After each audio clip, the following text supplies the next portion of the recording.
memimpin kehidupan kita untuk masuk ke dalam kehendak dan rencana Allah asal kita mau melakukannya. Amin.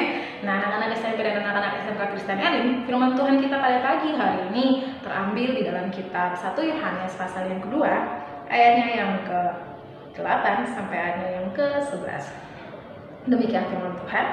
Namun perintah baru juga yang kutuliskan kepada kamu telah ternyata benar di dalam Dia dan di dalam kamu. Sebab kegelapan sedang lenyap dan terang yang benar telah bercahaya. Barang siapa berkata bahwa ia berada di dalam terang, tetapi ia membenci saudaranya, ia berada di dalam kegelapan sampai sekarang. Barang siapa mengasihi saudaranya, ia tetap berada di dalam terang, dan di dalam dia tidak ada penyesatan. Tetapi barang siapa membenci saudaranya, ia berada di dalam kegelapan, dan hidup di dalam kegelapan. Ia tidak tahu kemana ia pergi, karena kegelapan itu telah membutakan matanya. Amin buat kebenaran firman Tuhan kita pada pagi hari ini. Nah, anak-anak SMP dan anak-anak SMK Kristen Elim, percaya atau tidak, sebenarnya setiap kita harusnya mati tapi terlihat hidup. Nah, kok bisa hal ini terjadi? Kita mati tapi terlihat hidup. Atau mungkin kita sebenarnya nggak menyadari kalau sebenarnya kita tuh sedang mati rohani tapi kelihatannya hidup. Nah, anak-anak SMP dan anak-anak SMK Kristen Elim, di dalam kehidupan kita bisa mengalami hal ini. Mati tapi terlihat hidup ketika yang pertama, kamu rajin ke gereja, kamu suka mendengarkan firman Tuhan, kamu suka memuji, menyembah Tuhan, tetapi dalam kehidupan sehari-harimu, kamu melakukan hal-hal yang jahat di mata Tuhan. Mungkin di mata orang lain, kamu bisa kelihatan sangat rohani, kamu bisa kelihatan sangat jujur, sangat hidup benar, kamu bisa kelihatan saat menyembah dengan sungguh-sungguh, kamu akan kelihatan sangat luar biasa ketika kamu berdoa dengan sungguh-sungguh.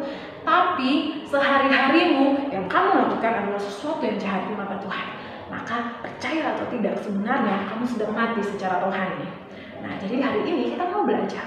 Di dalam firman Tuhan sendiri mengatakan tadi bahwa ketika seseorang mengatakan bahwa dia mengasihi Tuhan, tapi dia membenci saudaranya, sebenarnya dia sedang tinggal di dalam kegelapan dan dia sendiri tidak menyadari bahwa dia tinggal di dalam kegelapan. Jadi, apa kalian menyadarinya? Apa yang kalian lakukan hari-hari ini? Coba cross check dalam kehidupan kalian masing-masing. Kira-kira yang kalian lakukan itu sesuatu yang benar atau sesuatu yang salah di mata Tuhan? Mungkin kalian bisa mengelabuhi mata manusia dengan kelihatan kalian melakukan hal yang baik dan benar, tapi kalian tidak bisa mengelabuhi mata Tuhan. Amin. Tuhan melihat hati kita, perbuatan kita, apa yang kita lakukan sehari-hari, bukan hanya di depan manusia, tapi ketika kita tidak ada di depan siapapun, itu yang kita lakukan, itu yang dinilai oleh Tuhan. Tuhan ingin melihat hati kita yang benar di hadapannya. Jadi kalau kita masih suka hidup dalam dosa, kita masih suka membenci, tidak suka memaafkan, suka berselisih, suka mengatakan hal-hal yang tidak pantas, tetapi kita kelihatannya memuji, kelihatan menyembah Tuhan, kita di ibadah gereja kita melakukan dengan baik ibadah kita, tapi kalau kehidupan sehari-hari kita tidak benar, sama saja kita mati secara rohani. Jadi hari ini kita mau belajar dari firman Tuhan ini bahwa yang paling penting dan utama dalam kehidupan kita adalah ketika kita tetap hidup secara rohani. Lebih penting rohani kita itu hidup daripada rohani kita mati tapi kita hidup. Itu tidak ada gunanya. Kalau kita tidak bertobat dan meninggalkan setiap perbuatan-perbuatan yang salah yang bercela di mata Tuhan, maka kita akan menuju pada kebinasaan. Jadi sangat penting bagi kita untuk masing-masing mengetahui apa yang kita lakukan. Kalian lebih tahu apa yang kalian lakukan. Ketika kamu melakukan sesuatu, untuk siapa kamu melakukan itu? Apakah hatimu benar dan lurus di hadapan Tuhan? Itu lebih penting daripada apa yang manusia nilai tentang kamu lakukan. Karena ketika manusia menilai, manusia bisa tertipu lewat penampilan kamu, tetapi tidak dengan Tuhan. Tuhan tidak tertipu dengan penampilan kita. Kelihatannya menyembah, padahal hatinya menjauh dari Tuhan.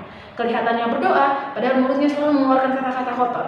Kelihatannya sungguh-sungguh mendengarkan firman Tuhan, padahal pikirannya lagi lari ke arah yang lain. Nah, kita bisa kelihatan rohani di hadapan manusia, tapi tidak bisa di hadapan Tuhan. Karena itu, mari perbaiki kehidupan kita. Ibu Eta selalu menyampaikan bagi kalian anak-anak SMP dan anak-anak SMK Kristen Elim bahwa harapan dari Ibu Eta adalah kalian semua hidup benar, sungguh-sungguh benar di hadapan Tuhan. Bukan apa yang orang lain lihat dari kalian, tapi apa yang Tuhan nilai, itu yang lebih penting. Karena manusia cuma melihat apa yang kelihatan di depannya, tetapi Tuhan melihat apa yang ada di hati dan pikiran kita. Jadi mari kita murnikan kehidupan kita di hadapan Tuhan. Lebih baik kamu kelihatan sungguh-sungguh beribadah pada Tuhan di hadapan Tuhan daripada di hadapan manusia. Karena melakukannya untuk mendapatkan pujian atau diakui oleh manusia itu tidak ada gunanya. Tapi ketika kamu melakukan dan Tuhan melihat apa yang kamu lakukan, dan itu benar di hadapannya, Tuhan pasti memberkati kehidupan kamu. Jadi mana yang kamu pilih hari ini? Mau kelihatan hidup tapi mati secara rohani, atau mau hidup dan hidup di dalam rohani yang benar di hadapan Tuhan? Nah, itu saja yang bisa Ibu Eta sampaikan bagi setiap kita. Ibu Eta percaya kalian sudah mengerti firman Tuhan dengan baik, bahwa kalian harus melakukan apa yang pantas, yang benar di hadapan Tuhan. Itu lebih utama daripada kelihatan di hadapan manusia. Karena ketika Tuhan menilai kamu baik, firman Tuhan sendiri katakan ketika Tuhan berkenan pada jalan seseorang, maka musuhnya pun bisa diperdamaikan dengan dia. Jadi lebih penting kan berkenan di hadapan Tuhan daripada berkenan di hadapan manusia. Ketika kamu berkenan di hadapan Tuhan, musuhmu, orang-orang yang membenci kamu, orang-orang yang tidak suka pada kamu, bisa diperdamaikan Tuhan dengan kamu.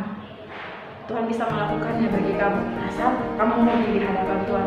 Itu saja yang saya bagikan. Tuhan Yesus memberkati.